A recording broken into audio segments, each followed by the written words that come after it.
Hello, everybody. Welcome to the season finale of the Potomac Housewives. Let's go. Number 2 and 3, we're going to combine them. There's a lot to talk about. Tons and tons and tons of stuff to talk about. I felt the first episode was a little slow, but it's definitely picking up pace. Yes. So let's get to it. So right off the bat, they come for Giselle.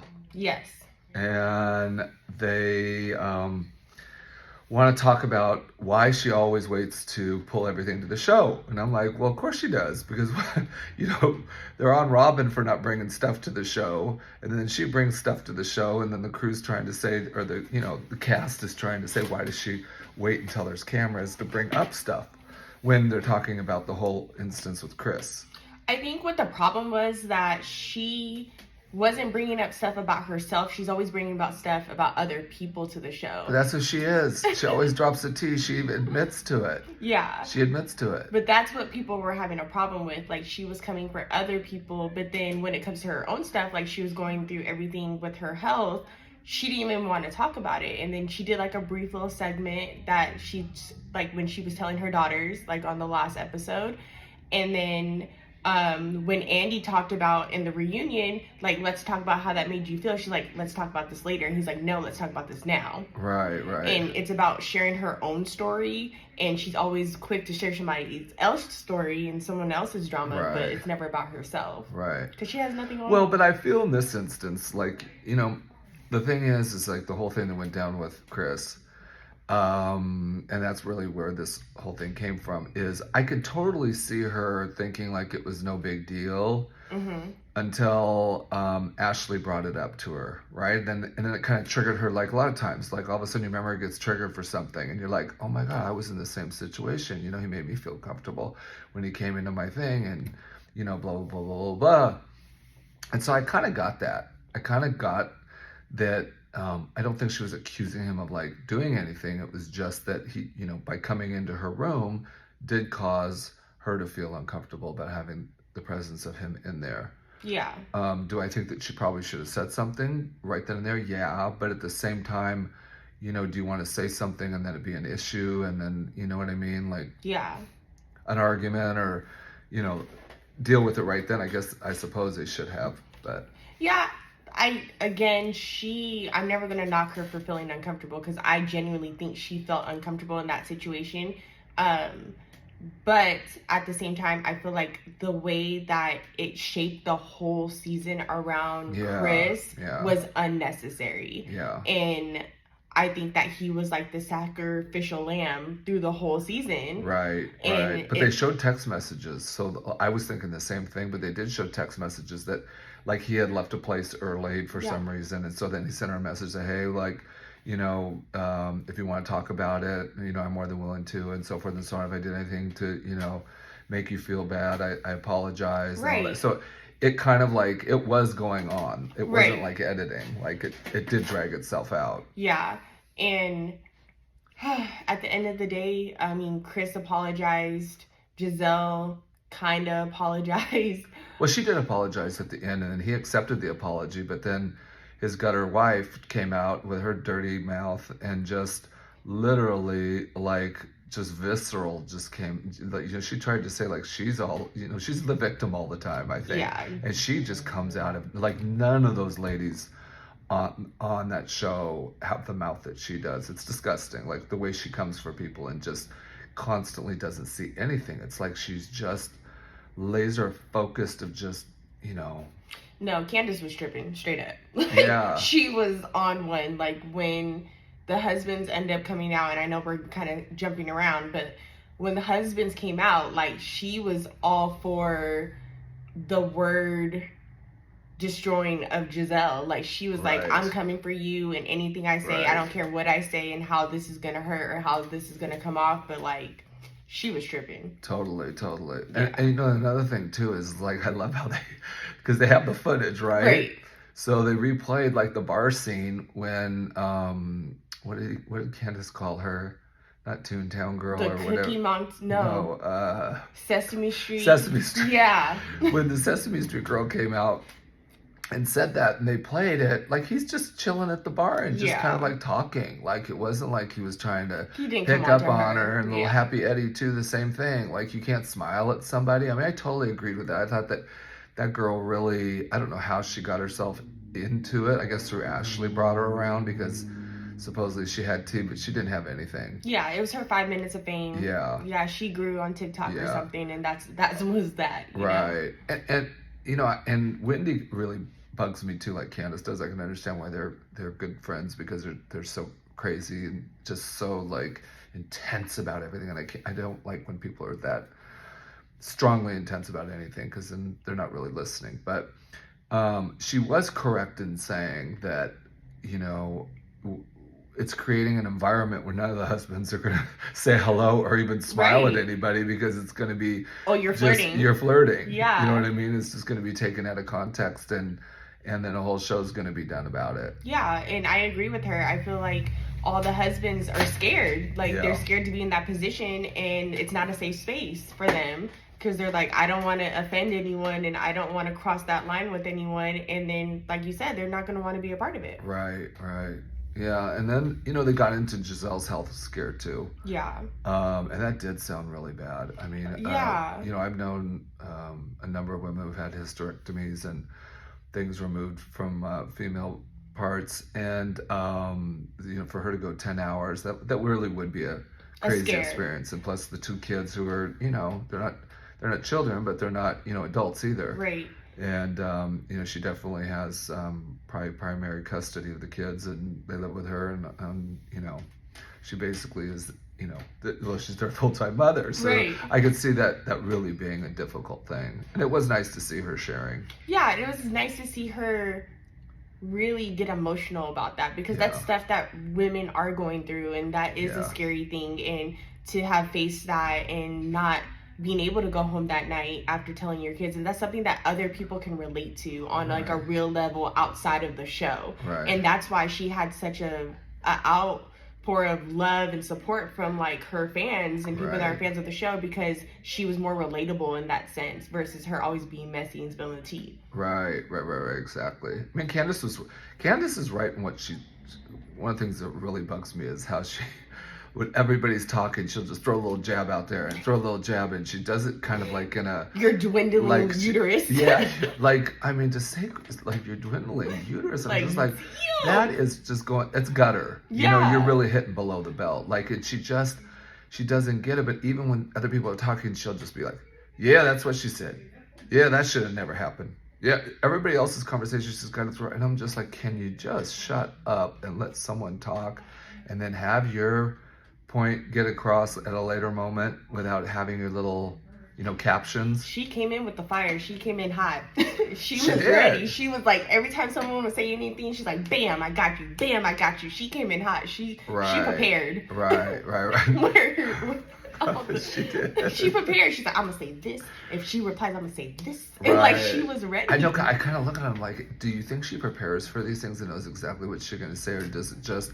And I kind of think that she doesn't prepare. I really think it is She's that truly witty. in her being to be that below the belt, and to be that spew that kind of language, and just her intent. And I think it's. I mean, I don't know, maybe her mother was that way, or maybe, you know, you learn those traits. That's you a get skill it from to be somewhere. that witty, though. Because I feel Well- like if I'm in an argument with someone, I don't think I'm that witty to be like, yo, dwindling uterus. Like, No, right I don't. on point, I to don't be think that's so low, witty. I think it's so low, low. like, to be You know what I like- mean? Here, this woman's sharing, you know, really personal things about her uterus, Yeah. and then you're, you know, coming for her about her dwindling uterus, basically telling her that you're less than Right. without it, right? Your dwindling one is a shame. So she just, you know, she just sends the wrong messages a lot. Yeah, I think agreed. she's super, super intense. And then another thing I was gonna bring up was the fact that when Andy brings up to Karen about, like, how did the La Dame get started? You know, Uh-oh. The and Ladams. then what I love about Karen is she's like, well, you know, I get lots of love in my social media followings, and so I just tell them, you know, rise up, La Dames, rise up. And I'm like, and So then he kind of started comparing her like her show to me when she Yeah. says that My Little La Dames. Yeah. Well, Lady Gaga did that. I think she named her people, and I can't remember what they are, but she was the first one to name her But fans. like she's acting like she's Beyonce and she has a beehive. Like, yeah, this is not what she is. No, she had 30 people in the show. You saw the audience. Yeah, and 10 of those was cast members and friends. Oh my god. So and so then, and I don't know if you caught this, but she kind of tried to jab Giselle and said that she had 300 people there, and I'm like, you didn't have 300 people. You didn't have 300 people anywhere. That was maybe 30 people. Yeah. With 10 people in the show there. Yeah, 10 people that you and knew. The cameraman and the crew.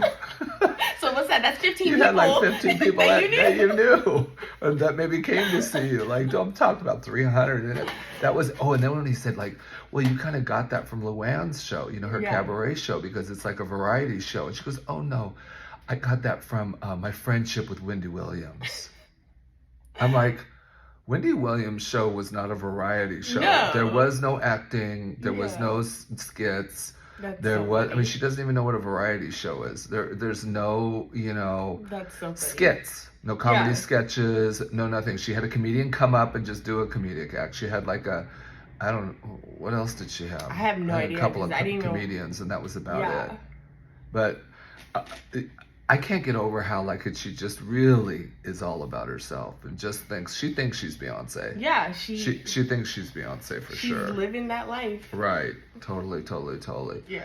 Okay, so how about this? Like Giselle, because previous seasons, you know how quiet Giselle is about her personal life.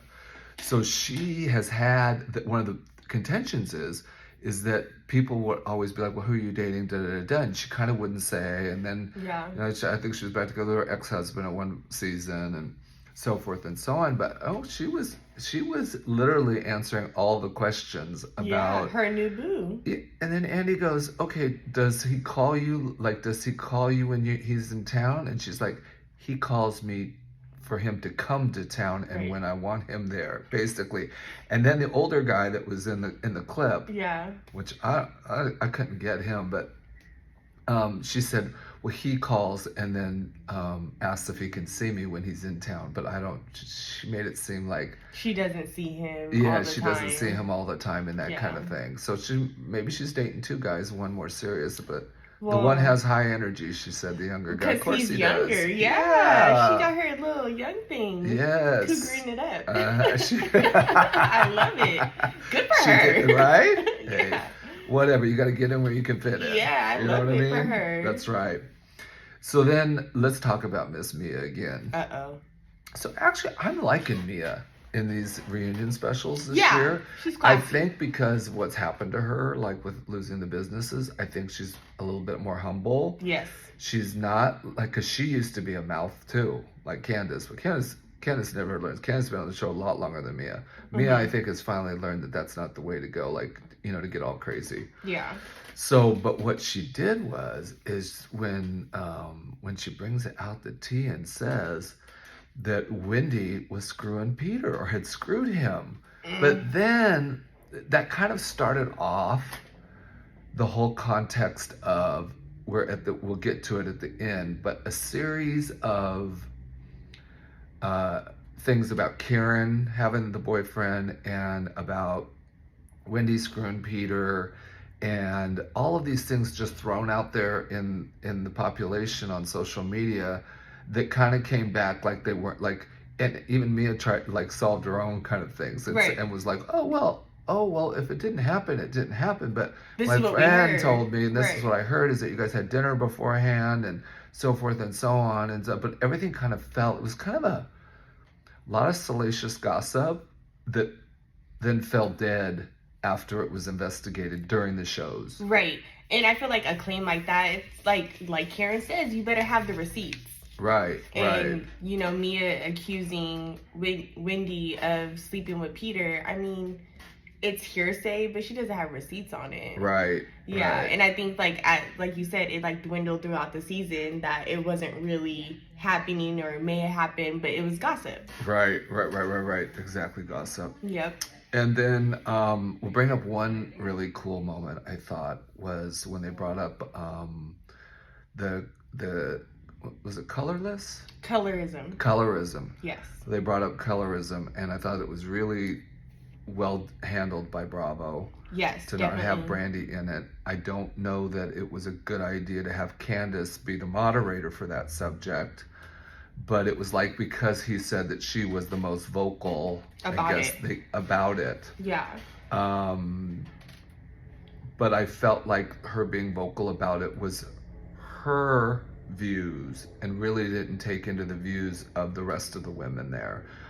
It's like she has a bone to pick about colorism, and so she was on her megaphone without really getting all the other ladies' input on it. I think that Candace brought up the issue of colorism and why it was so important to bring it up because she felt that it's an issue within the group, and then that it's an issue in the world. But then she said it wasn't. She agreed that it wasn't an issue of the group. But it is an issue in the group because not necessarily those women that are sitting at that table, but for sure the audience sees it as different.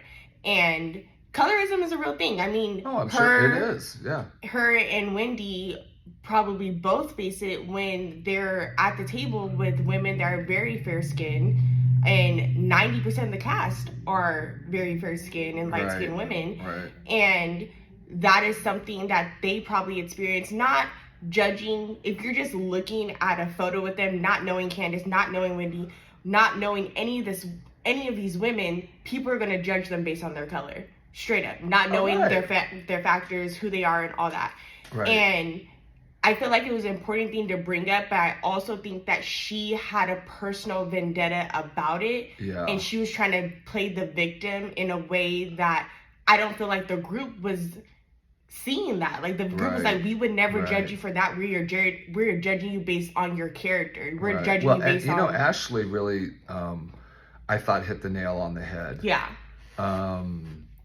And when she said, how do you, basically what it was Candace's personality with her potty mouth and the way she attacks people and the way she does all of those things.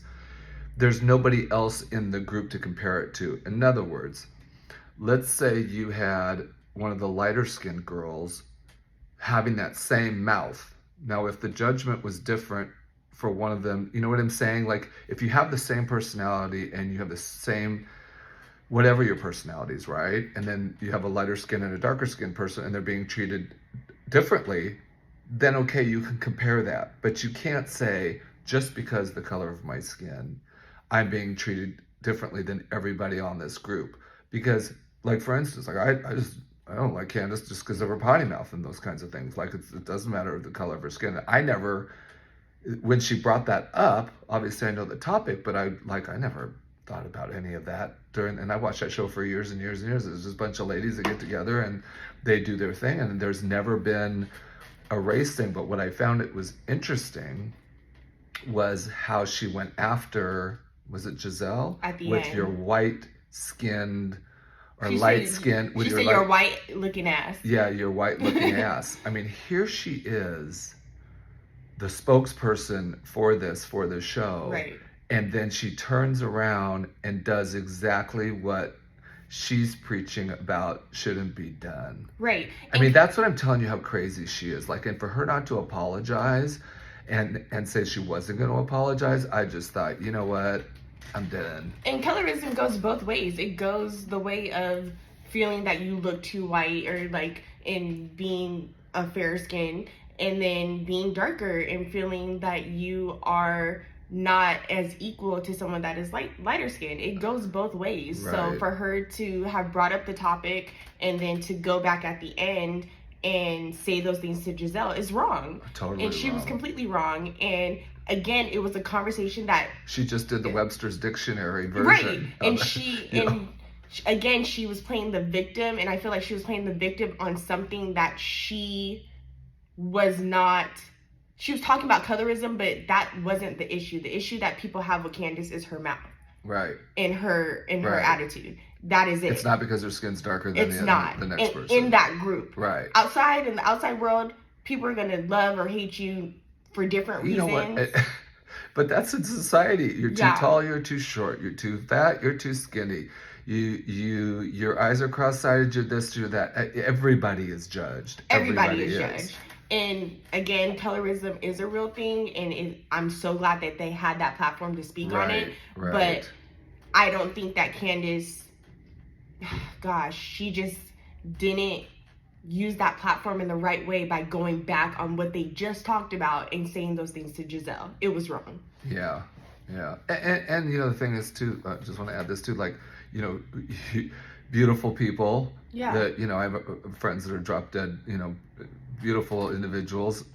I'm not that beautiful. So, everybody gets, of course, your experience walking through life is different by how you look in every way, shape, or form. Fat, tall, short, really good looking, bald, great hair, no hair, like all of those things were all judged, right. But for her to be the spokesperson and then do what she did at the end, I just was like, wow. Yeah, it was pretty bad. Yeah, I thought so too. Yeah.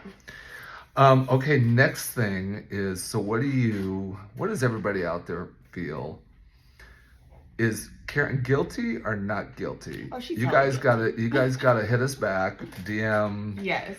Make a comment. I want to hear some responses from the world out there on who thinks she's guilty and why. I mean, they brought the receipts on this one. There was a picture. I guess it was because it was the back of her. Oh, yeah, because Wendy said, don't talk your shit unless you got a picture and a telephone number. But there was a picture. It looked like Karen from the back, like Giselle said, it's 99%. I like how she says, I didn't see the picture, so I have no way of knowing. I thought to myself, that was the stupidest thing that they should have just showed her the damn picture. And then Andy says, well, it was a picture of the back of you, but you can tell, you know what I mean? Like, if she's innocent, here's my thing. I mean, do you think, I know I keep cutting you off, but all these things are popping in my head, but do you really think Sweet Charisse is going to throw out, she's not Candace. Right. She's not Mia. She doesn't seem like she needs a storyline because she's badass on her own. And so do you think she'd really say what she knew about Karen unless it was true? I mean, I think Charisse has credibility. Just like Andy said. Not true. We asked her, hey, Karen, we asked her to come back on the show. We haven't heard from her in 4 years. We picked up the phone and thought she would be good to come back. Yeah, she wasn't coming after Karen. Too. Yeah. So she wasn't here just to give you, she didn't want to come back on the show to get after you. Yeah. I mean, at the end of the day, if Karen is innocent, she should defend herself. She's never once said, it's not me, I didn't do it. If I was at the bar, I was with this friend and that we were just friends. Right. If you have pictures, that's my friend. She's never denied it. If it's not true, then deny it. That shit is not me. If someone had a picture of me as a married woman and saying that I'm out with someone, I would defend myself because I need to defend myself to the public and I need to defend myself to my husband. Right. No, that shit was not me. Or that was me. I'm with a friend. My husband knew where the hell I was. Yeah. You know what I would have liked to have known? I don't think Andy ever asked Robyn this though. Is so when Karen brings up that Robyn's husband, that he had a girlfriend and that she was blonde, she looked just like Karen, so forth and so on. Hope to God she doesn't, because I thought he'd be good with someone younger, but whatever. So goes through that whole thing, and I'm thinking to myself, now that we know, right, that Robyn's husband did cheat on her, Andy never asked the question, was she blonde? Was she from, and Karen didn't say she was from Canada, I don't think, but she did say that she came in from out of town or something like that. I'm just trying to put, you know what I mean, together if the story, if I know the that gossip there's was right. pictures and stuff of the girl online, on Instagram, when everything came out recently. They have pictures of the girl. I haven't seen the pictures, so I don't know what she looks like. But that whole situation with Robyn is a joke. It is. It's an absolute joke. So your husband went to go pay for this girl's hotel room because the girl forgot her wallet. And, what? Let me hit up some random celebrity and be like, I forgot my wallet. Can you pay for my hotel room? Drake, hit me up. What? Right. No, that's not how that shit works. I know, he for sure slept with her. Who do you think? Well, you're I don't know calling? that they slept together, but They met up. definitely they met up. Yeah. Definitely they met up. And who you meeting at a hotel room to do what? I Talk? know. You guys talked online. Stop it. Yeah. So what do you think about all of that then? Do you think Andy's right in because they show it on the third one, the extended Watch What Happens live show, where he kind of grills Robyn about it. Mm-hmm. I guess there's a lot of unsolved mysteries of who's not coming back. So maybe Robyn's not coming back and Charisse is going to be permanent. I mean, or do you think Andy's that pissed that he seemed very aggravated that she did not put it on the show? I get what she says though. This like it was one and done. I don't want to rehash it. It was 4 months ago. I don't want to have to go there. Yeah. And she said she was waiting for Karen because to say something about it, but Karen never really did. Yeah. So I think I personally think Karen didn't say anything because Karen's scared of all the things that she's done and getting more heat about it. Is really what I think it is. Yeah. Yeah, because there was a point in either the second reunion or the third one was where Karen came after, was it Wendy? Came after one of them, and then she backed off because the girl was like, "Okay, you want to bring out the receipts?" She said, no, I'm not bringing them out because she doesn't want anybody coming for her. Exactly. She doesn't want any heat in the kitchen. Robyn, I feel like they are so pissed, and when I say they, bravo, Andy, because they lost out on money, if you really think about it. Right. Because she knew what she was doing. She strategized with her team, whoever. Right, it was like, we're going to sell this information. And they sold that information, as we talked about on their podcast, which was a super smart move for them. Right. For her and Giselle. But at the same time, like, you are under contract on a show where you're supposed to be spilling all your tea on this show, and you decided to withhold all that information and play dumb when that shit came out. Yeah. I hear you. And what's so funny was they go through the whole storyline of like the season when she's talking about she's gonna get the prenup signed. That was part of the storyline. And then Charisse tells her, that she got 50%, and Robyn says, "Oh, I don't think you were worth 50%. Like you should not have gotten 50% of this money." Like she was hell bent. I was like, "Oh, that's good for her," because she is doing the business. It's kind of a funny story for me anyway, because she goes along that whole thing, and I'm like you got to get a prenup because that's what I believe too. You got to get a prenup and make sure everything is yours before you get into the marriage and it stays yours and so forth and so on and blah, blah, blah, blah, blah. And then now when someone asked her about it, she's like, "Oh, we did it 50-50. Well, then she said, "But he doesn't have any ownership in my company." Well, that's not 50-50, honey. Maybe it's 50-50 of what they grow from that point on, but he has no, he doesn't own any part of the company, but maybe he has to pay her what the value of the company would be over that time, 50-50. And I get what she's saying because, and I saw something else on Instagram somebody had too, and it was all about, I think they had the wife of that one motivational speaker, I can't remember what his name is, but they had the wife and she's 50%. And the whole storyline was like, and I know this being single my whole life, and not having anybody to bounce things off of on a continual day, come home, air your grievances, do all that kind of stuff. Support that really wives and partners and that are in relationships, they contribute to your success. I mean, I have a dear friend of mine, and I laugh and joke about her because every husband that she has married, she's been married twice. Every husband, like she's been married 10 times. I was going to ask. She's been married twice, but they've both been what society would say is successful, but not at the level they were at when she divorced them. And so she's obviously a very good supporter and a nurturer and creates a lot of value in relationships because twice it's happened. Right. So, I think that they do need to be, the partners need to be taken care of. I don't know about 50%, but more than just nothing. Yeah. So I kind of saw her side of the game at the very end. Side note, James kind of like single. She did. Yeah. James is single here. Side note. That's right. He's single. So, yeah, and then what I really loved was when they said, "How about the fidelity clause?" And I knew that was going to be... Oh, yeah. I knew that was going to be an issue because in law, you kind of have to you can't have a gray area, right, for someone to wiggle. So it's either got to be like, it's either got to be you cheat, and I think you cheated, you're done with no money. Yeah. Because when you start getting into, if you start like, well, you have to be, a picture has to be taken of the two of you, and you start getting into criteria, then that's just out the gray window. area. It's out the window. So I knew that wasn't going to work. And and what was so funny was she says, well, I didn't want it in there too, just in case and I'm like, you are a bitch. You're so full of shit, because he's cheated on you before. He's cheated on you before. You've never cheated on him, first of all. And she already knew what went down before they got married. Yeah. So why would she not have, she was trying to make it like I just didn't want to do it. It's complicated to do, but, I think she should have done it. Yeah. I think she should have done it for sure. Had that, especially if you've been cheated on before by that man. Like, what's right, wrong with you? Right. Even if you didn't cheat on me and I was with someone else, I'm like, I still don't trust you. Exactly. Like, this still is going to be in here. You have to protect yours. Exactly. Crazy.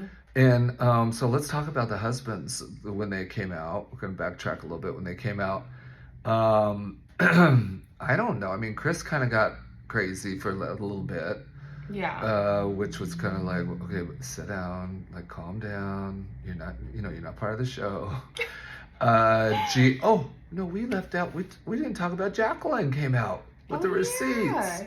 Jacqueline That's G. right, Jacqueline G. And Mia's best friend.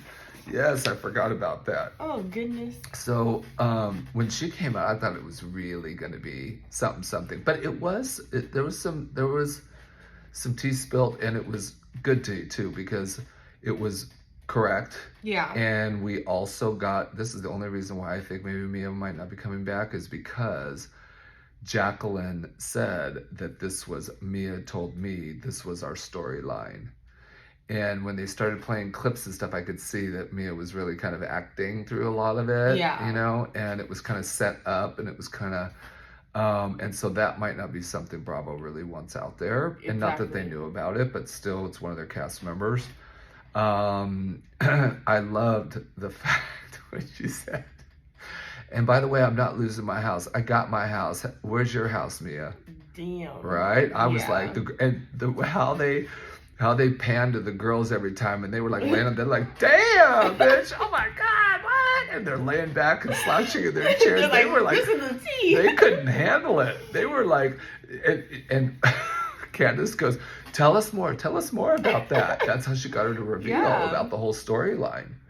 When you bring a friend onto the show, I feel like, she did treat her. She did treat her like the first little blurb was, oh, is that my shirt you have on? I thought, oh my God, Mia, don't tear her down like that. Like, you're so much better than she is. I feel like Mia did that the whole time. And when you bring a friend on the show, there's two type of friends in this world. Like, there's friends that they're friends for using you, and then there's friends that are there that are going to be like your ride or dies. Right. And like, me and my best friend, we talked about the episode where, the whole drama with Wendy and her went down. Right. And, like, even if my best friend's wrong, I would never tell other people my best friend's wrong. I would be like, she's right in front of other people, but in private. No, I tell my best friends, like, you ever knife somebody and kill somebody, you call me. Don't worry, I got your back. But, like, in private, because that's how you have to be. You can't air your friends' dirty laundry. You do not air their dirty laundry. You support them in public, but in private, like, hey, girl, you're wrong. Right. And that's the type of friendship that you should have with someone. even if you know your friend is not right in the decision that they're making, you still support them. You still support them in public and don't say anything to anybody. And then in private, you're like, you know what? I don't think this was right, and you have that conversation with them in private. But like, are we telling friends? Exactly. She came out with all the receipts. They are not real friends. And they've been friends since they were 15, and it's sad. How about because Mia said, "Oh well, I spent Mother's Day with your mother. Where were you at?" And and she's like, "Oh, wait a second here. Here's the text message right here that you didn't spend it with my mom." And she goes, "Oh well, I mean, I was on FaceTime with her for like an hour." Okay, that is not spending Mother's Day. That is not going to her house and spending the day with her. That is the same. She was acting like she was there. So Mia was kind of caught messy, is what I got from it, because she got caught there with the mother-in-law. She got caught there with her business. She got caught with the owning her house and not owning her house. She pulled out all the receipts on Mia. She did. Yeah. She did. And even Mia has all the stuff in her thing, and I'm not going to get into it. I think those are blank pieces of paper. Not her having the paper I thought ready. She just wanted the prop ready, but she really didn't have anything on the girl. No, that's so funny. Yeah. Because I think that actually, I mean, the girl obviously comes from a nice family if they took in Mia, right? And raised her. So the parents are good, loving people. Yeah. So, so I just don't know who is not going to come back.